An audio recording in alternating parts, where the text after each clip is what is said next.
Assalamualaikum warahmatullahi wabarakatuh. Halo anak-anak Ibu kelas 8. Bagaimana kabar kalian di rumah? Berharap kalian selalu sehat dan semangat untuk mengikuti pembelajaran pada hari ini. Kali ini kita belajar IPA bertemu dengan Bu Meli. Kita akan melanjutkan materi yang sudah kita bahas di pertemuan sebelumnya tentang sistem ekskresi pada manusia. Nah, sistem ekskresi itu apa? Sistem ekskresi adalah sistem yang ada di tubuh kita yang fungsinya adalah untuk mengeluarkan zat-zat sisa metabolisme hasil dari proses-proses yang sudah ada di dalam tubuh kita. Nah, kalau pertemuan sebelumnya kita bahas tentang sistem ekskresi itu, tentang organ-organnya dan lain sebagainya. Nah, sekarang kita akan membahas tentang gangguan atau penyakit apa saja sih yang menyerang sistem ekskresi pada manusia. Ya, simak terus pembelajaran kali ini dengan semangat dan jangan lupa untuk berdoa ya. Oke.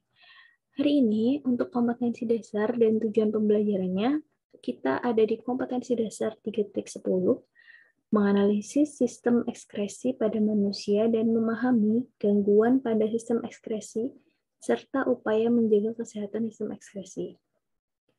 Dengan tujuan pembelajarannya, kita bisa mengidentifikasi kelainan dan penyakit yang terjadi pada sistem ekskresi dan mengidentifikasi berbagai pola hidup untuk menjaga kesehatan dari sistem ekskresi kita. Nah, salah satunya itu ada penyakit nefritis.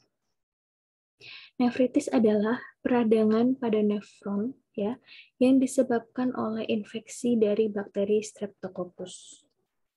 Nefritis ini mengakibatkan masuknya kembali asam urat dan urea ke pembuluh darah atau yang disebut sebagai uremia.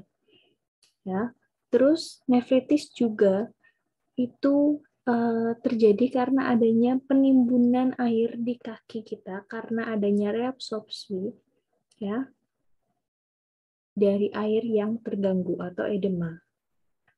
Nah, penanganan dari nefritis adalah dengan cara kita cuci darah atau dialisis dan cangkok ginjal atau transplantasi ginjal. Dialisis sendiri atau cuci darah sendiri itu adalah cara yang dilakukan ketika ginjal kita itu tidak dapat berfungsi lagi dengan baik atau mengalami kerusakan. Namun, kekurangan dari cuci darah itu, penderita harus terus-menerus melakukan cuci darah selama periode waktu tertentu, ya, sampai darahnya berubah jadi normal.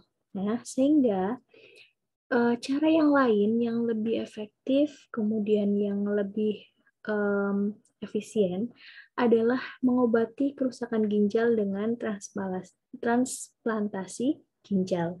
Tapi transplantasi ginjal juga ini susah untuk dilakukan karena harus mengetahui kecocokan dulu dari ginjal yang akan ditransplantasi dengan ginjal orang yang pendonornya dengan pendonornya dan donornya. Jadi harus ada kecocokan ginjalnya terlebih dahulu. Itu juga melalui proses yang panjang dan juga tidak semua orang cocok ya, gitu. Nah, salah satu caranya supaya tetap bisa ginjalnya itu berfungsi ya di dialisis dulu atau di cuci darah terlebih dahulu. Jadi sambil menunggu mungkin nanti akan bisa transplantasi ginjal, gitu ya. Terus selanjutnya ada batu ginjal. Batu ginjal adalah suatu penyakit di mana adanya endapan garam kalsium dalam bentuk pelvis renalis, ya, saluran ginjal atau kandung kemih. Nah, batu ginjal ini berbentuknya seperti kristal, dia tidak dapat larut, jadi dia itu bentuknya padat gitu ya. Terus mengandung kalsium oksalat, asam urat, dan kristal kalsium fosfat. Endapan terbentuk jika terlalu banyak mengkonsumsi garam mineral dan kurang air minum, ya. Jadi minum air putihnya kurang dan sering menahan kencing. Jadi hati-hati nih untuk kalian yang minum airnya tidak mencukupi dengan batas minimal ya 8 gelas per hari, atau kalian yang sering menahan kencing ya hati-hati nih, bisa jangka waktu yang panjang bisa terkena batu ginjal. Ya. Terus yang selanjutnya ada albuminuria. Albuminuria adalah adanya kerusakan pada glomerulus, ya, sehingga terdapat protein pada urin kita. Albuminuria terjadi akibat kekurangan asupan air ke tubuh, sehingga memperberat kerja ginjal kita. Ya, di mana air itu sangat bagus untuk fungsi ginjal kita, membantu kerja ginjal kita. Jadi kalau kurangnya asupan air, ya otomatis kerja ginjalnya jadi berat. Nah, albuminuria juga terjadi karena mengkonsumsi banyak protein, ya, terus kalsium dan vitamin C yang membuat glomerulus bekerja ekstra dan meningkatkan resiko kerusakan. Nah, ini juga yang sangat harus kalian pahami di sini ya. Ketika kalian meminum vitamin C atau mengkonsumsi banyak kalsium gitu ya, itu harus diimbangi dengan banyak minum air putih ya. Jadi kalau misal sekarang kan lagi zaman COVID gitu ya, mungkin banyak yang minum vitamin C, vitamin D, vitamin E gitu ya. Nah, kalian harus mengimbangi juga dengan minum air putih yang banyak supaya apa? Ya, vitamin C, D, E itu ya, vitamin-vitamin apa aja itu dia bisa membuat kerja ginjal kita jadi berat ya. Akibatnya ya nanti adanya kerusakan. Nah, bagaimana cara kita mengatasinya ya dengan air putih ya, banyak minum air putih supaya bisa membantu kerja ginjal kita gitu ya. Nah, upaya untuk mencegah dari albuminuria ini adalah mengatur jumlah garam, protein dan vitamin C yang dikonsumsi serta menjaga pola hidup sehat dengan gizi yang seimbang. Gitu ya. Bisa dipahami sampai sini ya.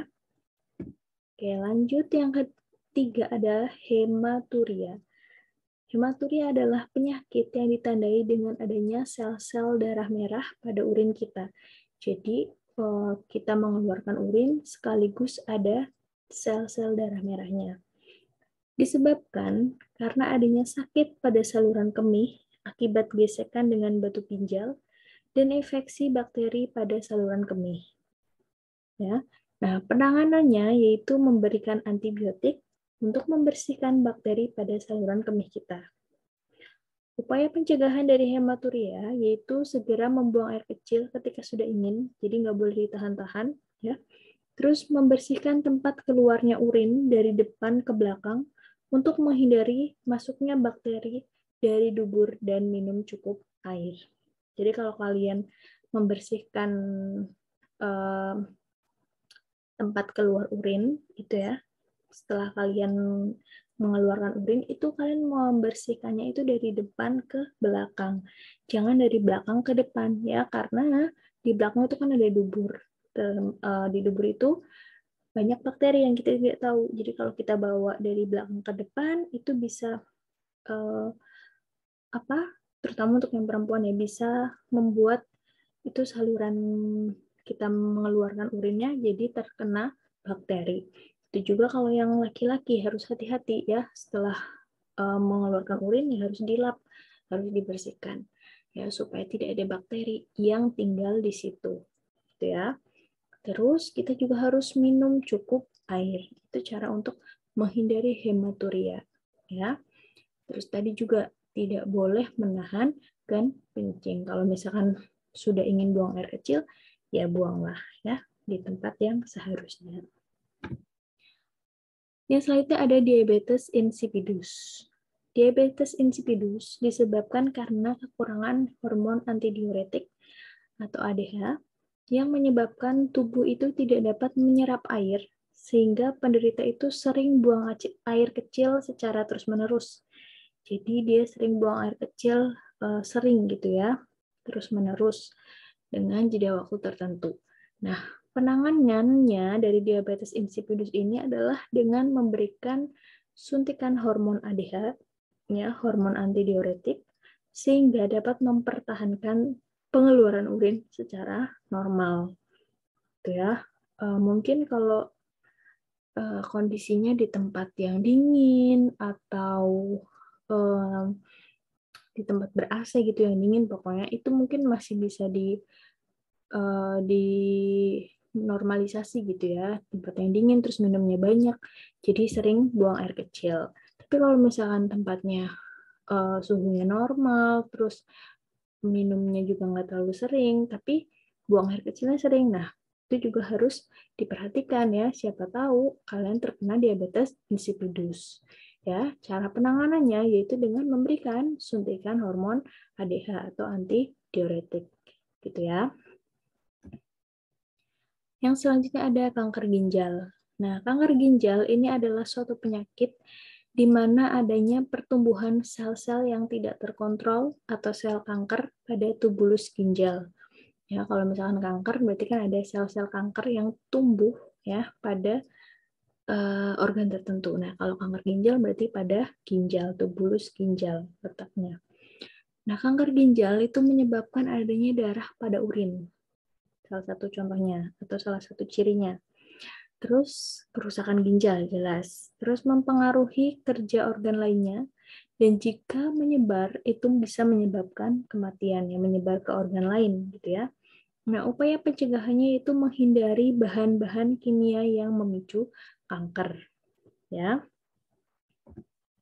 Terus selanjutnya ada jerawat. Nah, ini adalah suatu kondisi atau masalah atau penyakit yang diderita oleh sebagian besar orang ya, di mana mungkin kalian yang para remaja yang beranjak masa remaja mengalami masalah-masalah ini, yaitu jerawat.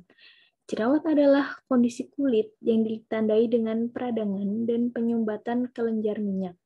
Nah, berarti kalau jerawat itu dia merupakan penyakit yang menyerang kulit ya. Jadi sistem ekskresinya adalah kulit. Nah, jerawat disebabkan karena kurangnya menjaga kebersihan kulit kita sehingga terjadi penumpukan kotoran dan sel kulit mati. Bisa juga karena adanya faktor hormonal yang merangsang kelenjar minyak pada kulit. Ya, jadi setiap orang juga punya porsi hormon yang berbeda-beda gitu ya. Nah, terus bisa juga karena penggunaan kosmetik yang berlebihan dan mengkonsumsi makanan yang berlemak berlebihan. Ya. Jerawat juga bisa karena gen juga bisa ya. Terus jerawat itu biasanya muncul pada wajah, terus ada juga yang di leher dan juga di punggung. Ya, upaya untuk mencegahnya itu dengan membersihkan wajah kita secara rutin. Ya, jadi kalau misalkan habis keluar gitu ya, otomatis di luar kan banyak debu, jadi dibersihkan wajahnya, ya dicuci wajahnya, terus mengurangi makanan-makanan yang berlemak, ya, terus memperbanyak makan buah dan juga sayur, ya, menjaga aktivitas tubuh kita dan mengurangi stres atau mengontrol stres. Ini yang penting sekali ya. Terus yang penting juga adalah jangan begadang, karena kalau begadang otomatis bisa muncul tuh jerawatnya karena kita kurang istirahat gitu ya, kurang tidur gitu. Jadi otomatis nanti bisa timbul masalah jerawat ini. Yang selanjutnya ada biang keringat. Biang keringat ya, itu terjadi karena adanya kelenjar keringat yang tersumbat oleh sel-sel kulit mati yang tidak dapat terbuang. Keringat yang terperangkap itu menimbulkan bintik-bintik merah yang disertai gatal ya, biasanya kalau biang keringat ya. Terus bintik-bintiknya juga kecil. Nah, sel-sel kulit mati, debu, dan kosmetik itu dapat menyebabkan terjadinya biang keringat. Biang keringat terjadi pada wajah, leher, punggung, dan juga dada. Upaya pencegahannya itu menjaga kebersihan kulit kita, menggunakan pakaian yang longgar dan menyerap keringat. Ya, jadi harus kalian perhatikan kalau misalkan